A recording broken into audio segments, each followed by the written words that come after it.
नमस्कार मित्रांनो, आज या मालिकेमध्ये आपण पाहणार आहोत.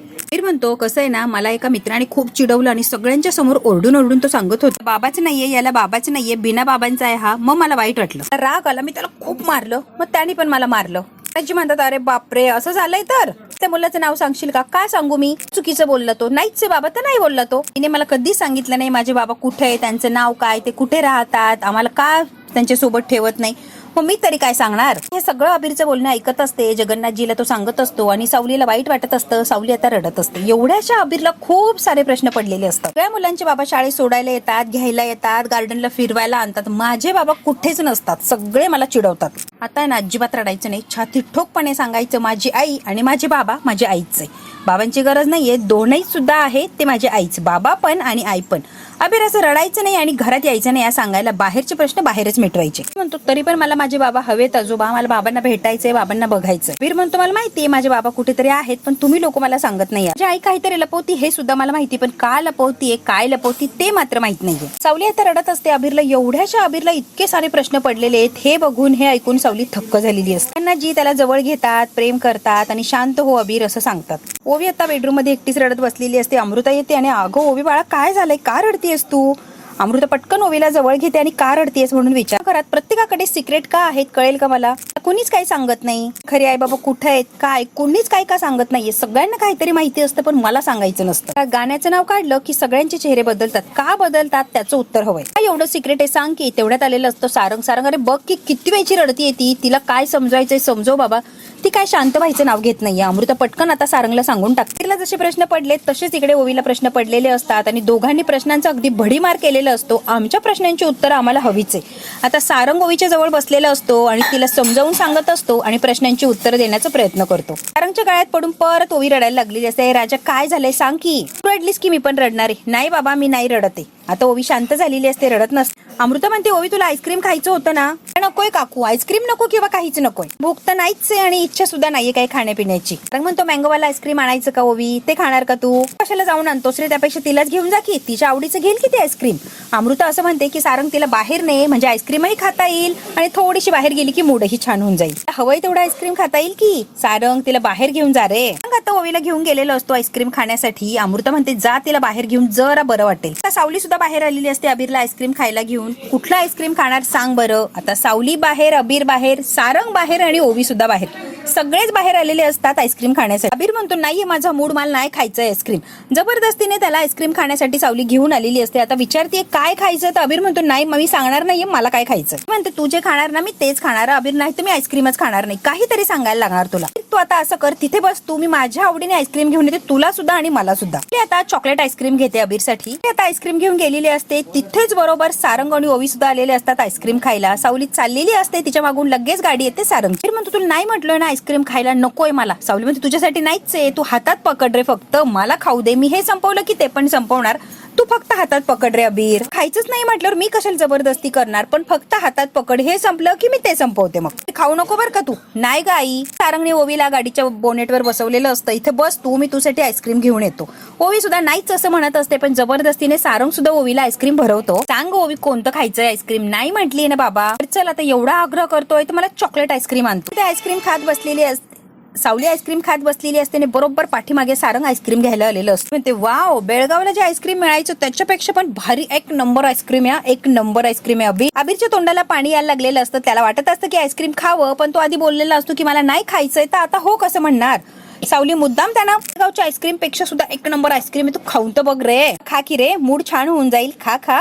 सांगितलं ना, का सारखी सारखी म्हणतीयस? ठीक आहे बाबा नको खाऊ, माझं एवढं संपलं की मी संपवते. अबीर मात्र आता पटापट पटापट आईस्क्रीम खायला लागलेलं असतो. सावली बघते तर काय, अबीरने आईस्क्रीम खायला सुरुवात केलेली असते.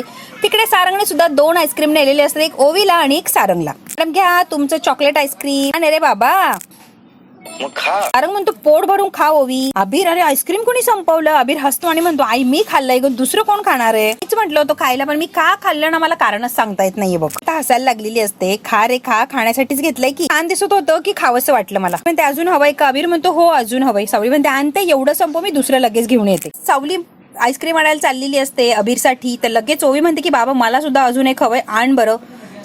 सारंग म्हणतो अजून एक? हो अजून एक हवंय, आण माझ्यासाठी आईस्क्रीम. सारंग आणि सावली एकाच वेळेला आईस्क्रीमच्या ती गाडा असतो त्या गाड्यावर चाललेले असतात, कारण ओवीलाही आईस्क्रीम पाहिजे असतं आणि इकडे अबीरला सुद्धा.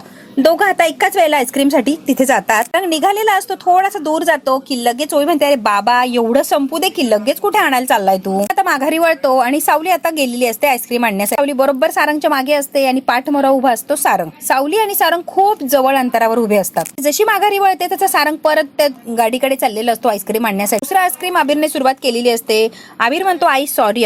सावली म्हणते, का सॉरी म्हणतोय? बरं काही मी आजपर्यंत विचार करत होतो मला माझा बाबा पाहिजे. चुकीचा विचार असतो ग, फक्त माझा विचार करत होतो. बाबा नाहीये म्हणून मी एकटा आहे, पण तुला तरी कुठे नवरा आहे, तू पण एकटीच आहे ना. म्हणते, बाबा एक विचारू का? सारंग म्हणतो, एक नाही ग, खूप बोल, तुला काय विचारायचं ना तेवढं विचार. तुला वर राग निघून जावा म्हणून तर इथे घेऊन आलोय ना बाई. तुला काय बोलायचंय, काय प्रश्न विचारायचे ना तू विचार, मी सगळ्या प्रश्नांची उत्तरं देणार आहे. आई नाही म्हणून वाईट वाटतं रे, सारखं वाईट वाटत असतं. तुला पण बायको नाहीये म्हटल्यावर तुलाही वाईट वाटतंच की रे. म्हणते, राजा मी एकटी नाहीच आहे, तू आहे की माझ्यासोबत. आणि मी कसली एकटी आहे मग? मी एकटी नाहीये, तू आहेस की. सगळ्यात महत्वाचं, मला अजिबात वाईट वाटत नाहीये की मी एकटी. माझा अबीर असतं आणि मी कसली एकटी आहे. मला कोणाची गरज नाहीये अबीर, आत्ता सांगते. तू असल्यावर मला कोणाचीच गरज नाहीये. तूच माझ्यासाठी माझं जग आहे, कळलंयस का अबीर तुला? रंग इकडे म्हणत असतो, अजिबात नाही, मी एकटा बिकटा काहीच नाहीये. तुला कोण म्हटलं ग मी एकटा किंवा मला बायको हवी असं वाटतंय? अजिबात गरज नाहीये बायको बिकोची. एवढी माझी खंबीर सासू असताना मला कशाला बायको लागतीये ग? इतकी मोठी इतकी खंबीर सासू आहे की माझी. तुझी सासू आहे? हो, तू माझी सासूच आहे. खूप गोड सासू आहे ग. बोबडी सासू आहे माझी, बोबडी. अरे बाबा, उद्या तुझी बायको आली तर माझ्यावरचं प्रेम कमी होणार का? काय राजा काय बोलतोय? प्रेम वगैरे काही कमी होत नसता. बाबाचं ओवीवर तेवढंच प्रेम असतं. एकीवरचं प्रेम कसं कमी होणार तू सांग बरं राजा. तो प्रेम येतंय ना असं वाटतं आईस्क्रीम मध्ये टाकतो आणि गटकन खाऊन टाकतो. खाऊ का तुला मी? नाही रे बाबा, ना खाऊ दे ना. नाही रे बाबा, नाही रे बाबा. अबीर सावलीला म्हणत असतो, जर माझा बाबा उद्या परत आला तर माझ्यावरचं प्रेम कमी होणार आहे का? तू त्याच्यावर जास्ती प्रेम करायला लागणार, माझ्यावर प्रेम करणार नाहीस का?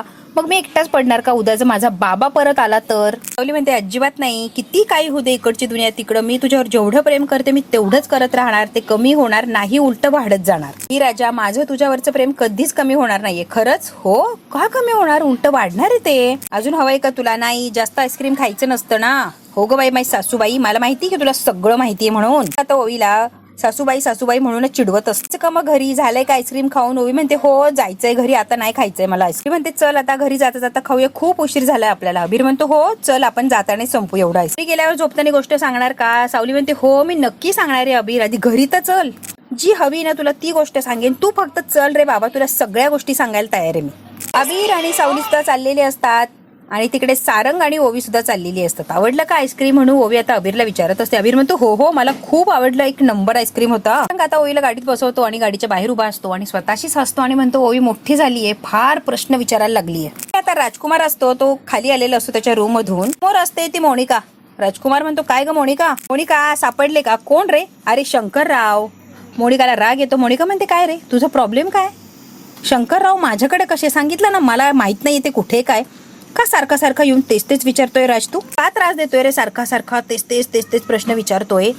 आता राजकुमारचं आणि इकडे भांडण चाललेलंच असतं मोनिका सोबत. तेवढ्यात काय आता चिडून अगदी चिडचिड करत आलेली असते तिलोत्तमा. विश्वासच बसत नाहीये, शक्यच नाहीये. तुम्हाला माहिती की तोच माणूस आहे म्हणून तिलोत्तमा आता बडबड करत असते, खूप घाबरलेली असते. मध्ये तोच माणूस होता का? तरी पण काही कळलं तर मला कॉल करा प्लीज, मला कॉल करा.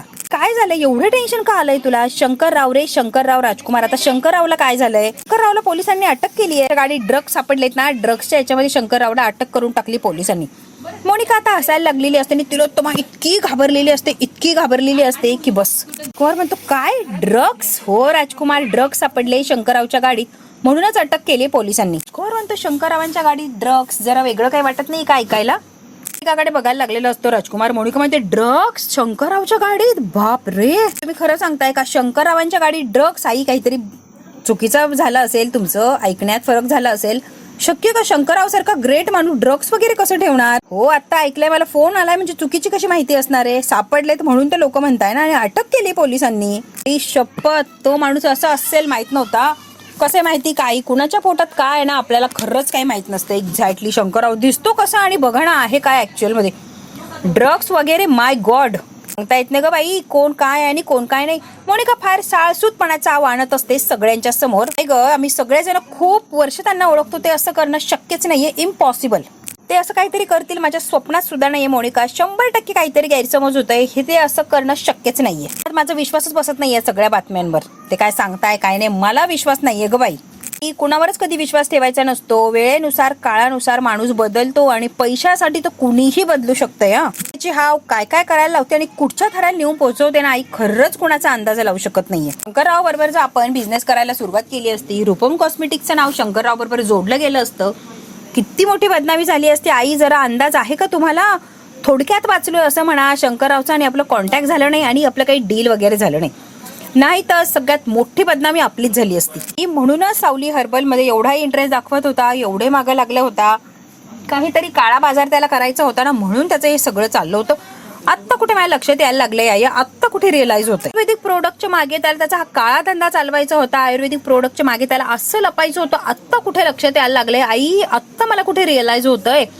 काय एवढा इंटरेस्ट दाखवत होता, पाहिजे तेवढा खर्च करायला तयार होता, फक्त आणि फक्त सावली हर्बलच त्याला पाहिजे होतं.